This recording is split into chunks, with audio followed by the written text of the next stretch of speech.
Hi, everybody, and welcome to today's installment of Align's daily dose of advice in the backyard office where we have jets overhead, but it is what it is. It's our way of bringing you valuable insights and thought leadership from business experts from around the world on various topics that will hopefully help you and your business. My name is Eugene Turk. I'm the Vice President of Business Development at Align.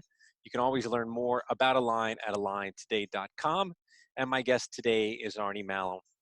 Arnie is an award-winning CEO and entrepreneur with more than 20 years of business experience, during which time he has had 3 successful business exits.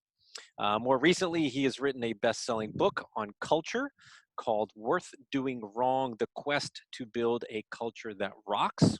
And he now serves as the founder and CEO of the Better Book Club, which helps companies, leaders, and individuals build a strong culture that both attracts the best people and rewards those who seek personal growth within that organization. Arnie, it's always a pleasure to see you. Thank you for joining us.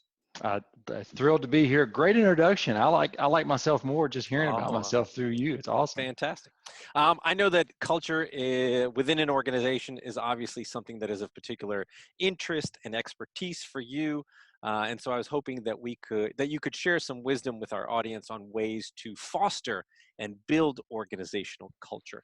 Obviously, like I mentioned, through Better Book Club, you're looking for ways to help individuals within an organization learn and grow as leaders. What are some ways that company leaders can foster a culture of learning that really Yeah. helps their employees so to grow both personally and professionally? Well, the first thing that I always tell my fellow CEOs when I'm fortunate enough to speak to them is an uncomfortable thought, and it's this: culture reflects leadership. And so many times as leaders, we want to blame our team members, or we want to blame the industry, or we want to blame our competitors, or we want to blame something, even HR, for a culture that's not what we want in our organizations. But at the end of the day, and at the beginning of the day, by the way, culture reflects leadership. And my friends, you are the leaders, and it's your culture that will make or break your company. And so take that responsibility first. When it comes to a culture of learning, it comes down to what do you recognize and what do you reward as the leader? And those things that are recognized and rewarded by you will become part of your culture. And when you grow the team, you grow the company. And we focused on that in every business I've had, and it's made for a successful story. Obviously, communication is critical, particularly during times of crisis like now. How can companies create the right systems for two-way communication to help grow that culture within the organization between leaders and frontline employees? I think for communication, the key word is a rhythm of communication. Is it how are you, the leader, communicating to your team? Are you doing it on a regular basis at a certain time of the day in a certain way that they can expect? Or is it haphazard? Is it when your hair is on fire or when things are going extremely well?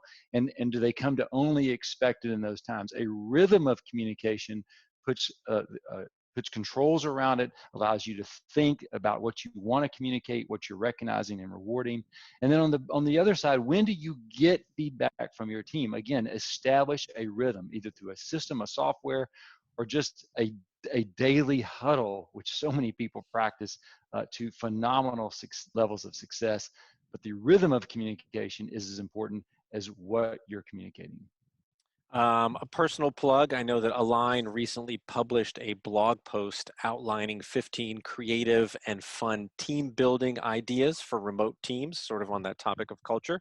One of the suggested ideas was a virtual book club, like Better Book Club. And so, can you, from your experience, share some examples of book club activities that work well remotely and can help build culture within an organization? Well, I appreciate it. That's like a plug into my plug, right? My That's a company plug, is yes, that's it, right. right. Better Book Club. And there were some great suggestions. Align has done a great job of putting great information in front of people when they need it, which is, timing is everything. But with Better Book Club, we do believe we do things a little bit in a better way than traditional book club. Boss reads a book. They love the book. They get 10, 15 copies. They hand it out and they say, everyone read this book. And everyone goes, slow down, cowboy. It's not the right book for me. I don't have the time. I'm in the middle of other stuff. I'll do it because you make me, but I don't want to. And that's traditional book club. It doesn't always work. Better Book Club is everyone reads what they want when they want. And you, as the leader, recognize and reward that when it happens. And for a virtual book club to happen, wouldn't it, imagine a concept instead of us all getting around and talking about a book we may or may not have read that you have. How about let's get around and talk about a book we have read, what we learned from it, how it matches our core values, and how we can take ideas from the book I read, combine them with the book you read, and build an even better company and culture. Arnie, the question that I ask everyone who comes and is a participant on the Daily Dose of Advice, what is the number one piece of advice that you are giving other entrepreneurs and fellow CEOs that you're talking to right now? Hey, the number one thing I can say is that if you trust your team, they will trust you. If you care about your team, they will care about you. The more you try to drive them forward, the less they'll want to drive you forward. And so communicate with your team, depend on your team, let your team grow. And what I found is the team that ultimately grows the business. It's our job to simply lead that team. Sound advice, Arnie. Appreciate your wisdom. Appreciate your thoughts on the topic of culture today. If you'd like to learn more about Arnie, you can always check out the Better Book Club at betterbookclub.com. As always, if you'd like to learn more about Align, you can check us out at aligntoday.com. And we hope that you will join us on our next Daily Dose of Advice. Till then, thank you so much, and I hope you make it a great day. Thanks, Arnie.